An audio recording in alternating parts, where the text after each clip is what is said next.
Достар, сәлем. Бүгін сіздермен өзімнің тауық етімен фри пісіру әдісіммен бөлісемін. Тауық еті сөлді, картоп нағыз фри секілді болып шығады. Өте оңай және тез дайындалатын тамақ. Міндетті түрде дайындап көруге кеңес беремін. Ал бастайық. Мен тауық аяқтарын қолдандым. Негізі кез келген тауық етін алсаңыздар болады. Ең бірінші тауықты жуып, терең ыдысқа саламыз.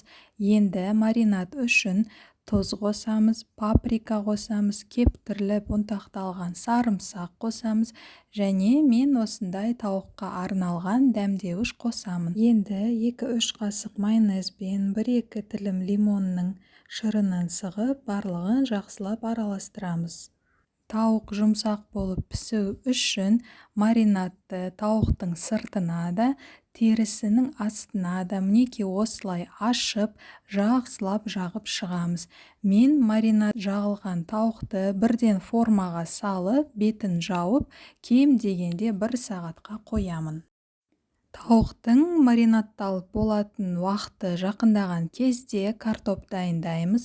Картопты тазалап, жуып, видеода көрсетілгендей ұзын, қалыңдығы орташа 4 бұрыш етіп турап шығамыз.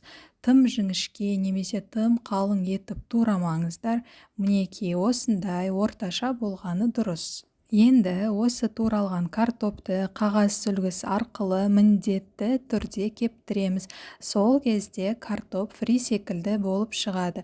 Кептіргеннен кейін картопты противеньге салып, кішкене сұйық май қойып, тұз, паприка және кептіріліп ұнтақталған сарымсақ қосып, барлығын араластырып, бірден алдын ала 240 градус қызып тұрған пеште тауықпен бірге 50 минут пісіреміз. Алғашқы 25 минут картопты төменгі, ал соңғы 25 оны пештің үстіңгі дәрежесінде пісіру керек. Тауық ортасындағы дәрежеде тұра береді. 50 минут өткен соң біздің тауықпен фри дайын болды. Мінекей осындай әдемі, түсі қанық, тәбетті ашатын, өте дәмді болып шығады. Дайындап көріңіздер. Осы видеоны қарағандарыңыз үшін сіздерге үлкен рахмет. Аман сау болыңыздар.